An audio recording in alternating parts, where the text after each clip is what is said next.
Hello and welcome to the lecture for the managing directors in the business project. I think it's important to start off with explaining why we're looking at this concept called entrepreneurship, and as managing directors you really need to direct the rest of your team members to make sure that you can maximise the most that you can get out of the business project this year. Now, entrepreneurship is essentially trying to convey and convince and get people to buy into your company vision, your mission and strategy. But where does it all begin and where does it start? Well, let's start off with Bas Timmer. Bas Timmer, he looked at a problem and found a problem that he wanted to find a solution to. Around the world, the UN estimates that there's 100 million people that are homeless. And what Bas decided to do was he was motivated to develop the shelter suit based on the death of a man in Netherlands that prompted him to act. Bas put his outerwear business on hold to set up the Shelter Suit Foundation, and as a result, 6 years on, it's made nearly 12,500 warm, waterproof suits for homeless people and refugees across a number of countries in Europe. So really, Bas's motivation came from solving a problem and a need of helping homeless people in and around where he saw them, to make sure that they were comfortable, they were warm and they were kept dry. Other entrepreneurs have acted completely differently. So just like yourselves, who will be embarking on setting up a new concept or a business idea, Ben Francis, from the CEO of Gymshark, back in 2018, had a fortune of approximately £100 million based on Gymshark itself. And he started as a full-time student with an evening job as a pizza delivery courier. When he finished university in the afternoons and working from 5 till 10 p.m. in the evening, he would answer emails in between deliveries, he would design his website after work, and after 2 years the brand was making a turnover of £250,000, so he focused it on it full time. And only in the most recent weeks in the latest tabloid papers you can see Gymshark being valued at approximately £1 billion. So what does this tell us about entrepreneurs? Well, there's obviously a drive from what Bas did in trying to solve a major solution to a social problem in regards to homelessness and keeping people safe and warm, through to Ben Francis's approach of, the endless amount of dedication of work and time that he invested into Gymshark that really drove the business on. So let's have a look at a few of the learning outcomes for this session. By the end of this session, managing directors should be able to comfortably complete and apply to their assignment. You'll be able to describe your business opportunity at the start of your chapter, explain how you're satisfying a gap in the market, explain your business opportunity and try and seek out areas for growth and your strategy as a result, provide a vision for your company, and provide a discussion of the management team. And I think what's important is that you use these 5 points to structure your chapter within the business plan. The last point of the discussion of the management team is important because you need to know who's in your team, where their skills are and what they're doing. Entrepreneurship and innovation is important because that will help you describe the business opportunity. So why do we need a vision and a mission? What is a vision and a mission statement? And how do you put it into practice? So where can you find visions and mission statements, and how can you create them yourself? Before we delve into the individual structures, I think it's important that we explore entrepreneurship a little bit more, and so that you've got a good firm grasp and understanding based on Bas Timmer and Ben Francis that we've just seen what entrepreneurship is. So the first thing you need to do in your own hand, and we'll pause, is name the entrepreneur and what do they all have in common. I think it's probably a good idea to pause your lecture now and just take a couple of moments to jot down a couple of ideas of what you think these entrepreneurs have in common. Right, well, if you've taken the time to write that down, let's see how we can discuss that in a bit more detail. Well, entrepreneurship is connected with the discovery of profitable opportunities, okay, and it's also the exploitation of profitable opportunities, and each of these entrepreneurs below have done that. Firms that encourage entrepreneurship are risk takers because they're carrying out something or developing a new product innovation that's never probably been tested before, so there's a high element of risk associated with it. They're committed to that innovation because they believe that that will take the business forward. And they're proactive in creating opportunities rather than waiting to respond to opportunities created by others. So the word entrepreneurship literally means to take or carry between, in the sense of an economic transaction, to be a market maker. It does not literally convey the notion of innovation that we commonly associate with the term. Joseph Schumpeter, one of the more well-known theorists on entrepreneurship, defined an entrepreneur as one who recognises economic activity in an innovation and in an innovative and valuable way. That is, an entrepreneur is one who engages in new economic activity that was previously unknown. So I asked you to try and jot down some of the key characteristics that you could, that the following entrepreneurs possess below. And some of the things that you could have said is something like a passion for what they do. They have a strong belief. There's novel ways of thinking and working, developing new business processes, and that might be something that you encompass or encounter with the business project. They have a sense of independence and self-reliance. Usually, they're very, very self-confident. They have a drive, a fervent belief in their ability to change the way that things are done, and the force of will and the passion to achieve success. Creativity is the heart of entrepreneurship. Something new, something exciting needs to be developed. And entrepreneurs identify opportunities, large or small, that no one else has noticed. Good entrepreneurs also have the ability to apply that creativity.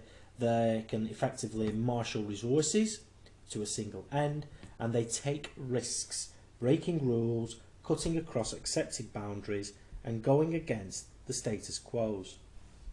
I think it's important to also mention that entrepreneurs don't usually have a tolerance for organisational bureaucracies. They don't have a penchant for working rules, a structured approach in developing and implementing ideas, and the foresight to plan a course of action once the idea is implemented and established. So they really are the rule breakers. They rip up the norms. They try and develop and make something new that's not being achieved before. So now that we understand what entrepreneurship is, let's delve into how you should structure your chapter. Well, the first thing you need to do is you need to describe your business opportunity. Now, my recommendation is I'd write this last in your chapter. I try and get everything else done that we're going to explain in a few moments' time. And once you've completed that, revisit this and start to explain, once you've got that knowledge, start to explain what your business opportunity is for the business project. I think you will find it easier.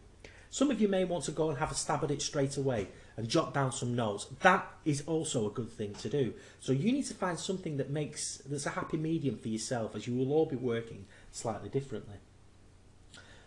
The first thing you'll need to think about is a background to the market. Now, where does your business opportunity sit? What sector is it in? And how are you going to source information about what already exists in the market? Where do you start? Well, a good place is looking at market intelligence reports.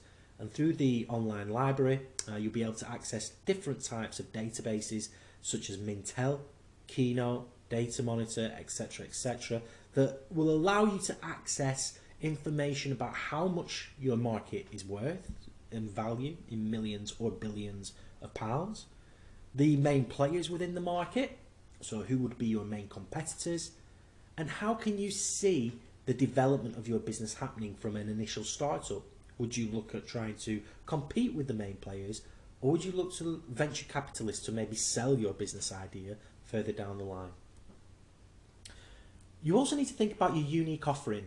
And what do we mean by that? Well, what are the core competencies? We've already explored core competencies within the strategy unit at the beginning of last semester, so do please revisit that. In particular, I'm making a focus on Porter's Porter's core competencies leading to a competitive advantage, so please revisit that if you need to. And the second thing you need to do is, what need does your brand or product or service satisfy? So think about the brand, the company name, think about your logo, what are your values? The next thing you'll need to discuss within your chapter is, what gap are you satisfying in the market? What's novel about your idea? Why, essentially, will consumers or customers want to buy your product or service over another? There needs to be something that's unique. We've already established in the previous slide, in describing the business opportunity, what your core competencies are, so that gives you a good stepping stone into writing this section. The first thing you'll need to do is, again, revisit the first few weeks of your strategy course on the pre-recorded content and re-familiarise yourself with the situational analysis. So look at your internal and external analysis, understanding the environment in which you're operating within your sector, and then develop your SWOT leading to a TOWS. We're going to go through this in the next slide. But just to remind you, there are different strategic planning processes that you can use to familiarise yourself with how the steps will run when you're developing your strategy. So you've got Vignali's Stratix model. There's also Sostak's, the PR Smith Sostak model. And you've got Johnson & Scholes strategic management process. Again, these will all help you establish what the gap is in the market by completing the situational analysis. And there's some good opportunities here to use these as references within your report. Once you've completed that, you'll need to describe what the opportunities are, the business opportunities. Again, this can be done, as we've done within strategy, of looking at the TOWS matrix. And again, your examination was based on this question, so you've had good practice in trying to complete a TOWS matrix. I wouldn't say that this needs to be fully inserted into your report. You can include this as an appendix. However, you may want to include some of the key strategies from the Maxi Mini, Maxi Maxi, Mini Maxi, or the Mini Mini strategies. Predominantly, they should come from the strengths, the internal strengths, and the external opportunities. So far, you've explained the gap, you've described the business opportunity, and you've understood what it is for your company to exist within the marketplace. The next thing you really need to be considering is the communication of your business outside of its current environment, outside of the business itself. How are you going to communicate with the key consumers, customers, stakeholders, so they know exactly what your new business is all about? Because remember, one of the biggest challenges that you're going to face is trying to convince somebody to buy your products in the concept stage, or get them to understand what you're about. Well, Carpenter, Bauer and Erdogan, in the reference list here, have developed a way in which your mission, vision, strategy, goals and objectives are all linked together. And that's the key. It's making sure that you have a clear mission, a clear vision, a clear strap line that really does communicate to the stakeholders what your business is all about. So entrepreneurial innovation is linked to developing your vision and your mission. And this is one of the key starting points for your individual business. So vision and mission, what's the difference between these two terms? Well, the vision is a future-orientated declaration of the organisation's aspirations. It describes what the organisation wants to become, and it tends to be brief and hopefully memorable. It also gives the opportunity for those stakeholders to get involved with your organisation and know what you're about. And your mission? Well, this is a present orientated communication, what you're doing now of the organisation's core values, and it describes why the organisation exists. It tends to be longer than visions and hopefully much more specific. You can incorporate within your mission current strategic goals and situations or problems and issues that you're currently facing. So one of the challenges that COVID has presented is that it's allowed those brands, those retailers, that have got an online presence to really benefit from selling online and continue their business activities. However, on the contrary, those businesses that are small independent stores have seen a very difficult outcome, that don't have online presence. They have not been able to sell as well, and they're scuttling about, hurrying together to try and develop an online presence.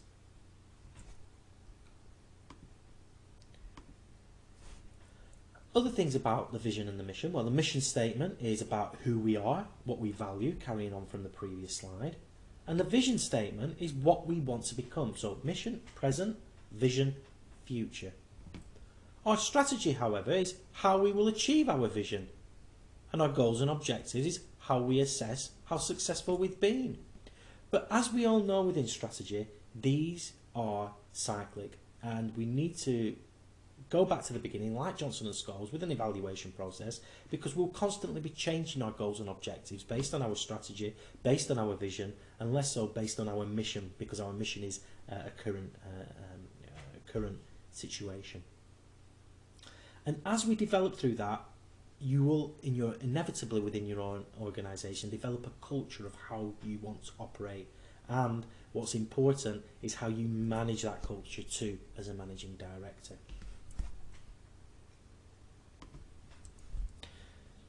Thinking about that management as well, in Carpenter, Boyer and Erdogan's text, they come up with a model that can be used, and this is called the POLC model. And POLC represents planning, so thinking about strategic planning process that we've already explained within strategy. We think about what our vision, our mission, our strategy, our goals and our objectives are. We then look at organising all that, and that can be through organisational design, culture, social networks.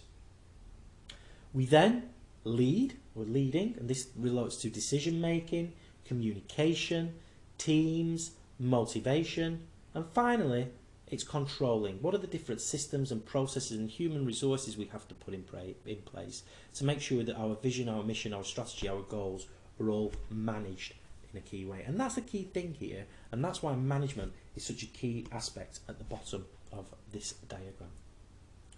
So where do you find vision and mission statements? Well, ultimately you find them in annual reports, and if you want to have a look at some annual reports, I'd direct you to FAME, which is a financial database accessible through the library website, where you can find all this information.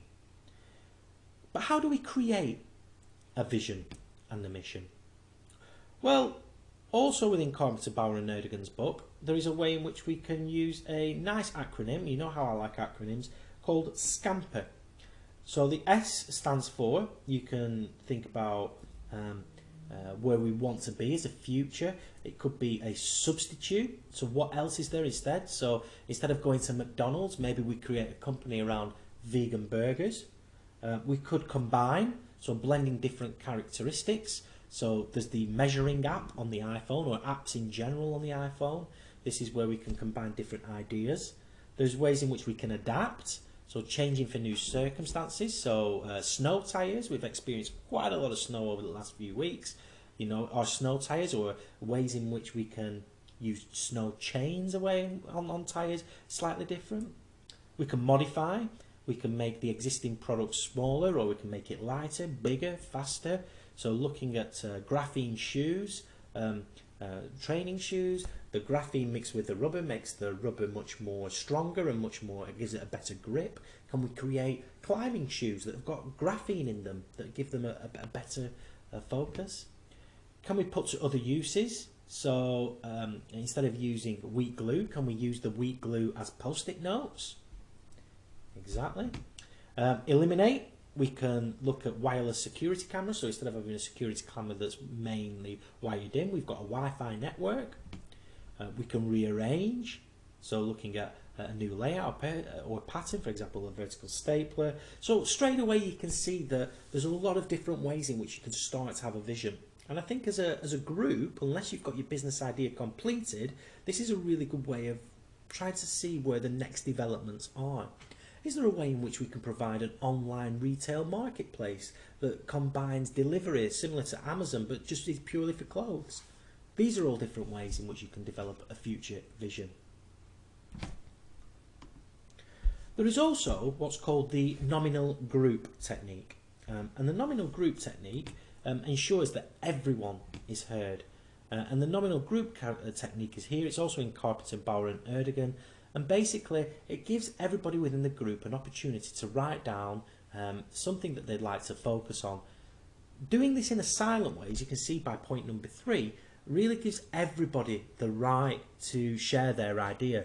And then you can exchange your ideas and somebody else reads out the card. Or you record your ideas in turn and you read the ideas out aloud. Now, one of the things that I found is that really helps groups is that those students who have got some conflicting ideas, you know, maybe want to take one idea as a product category for phase 1 and then for the future, develop future phases taking into account the other ideas as well. Do pause this screen and just have a quick look through the nominal group technique, and I'll pause now.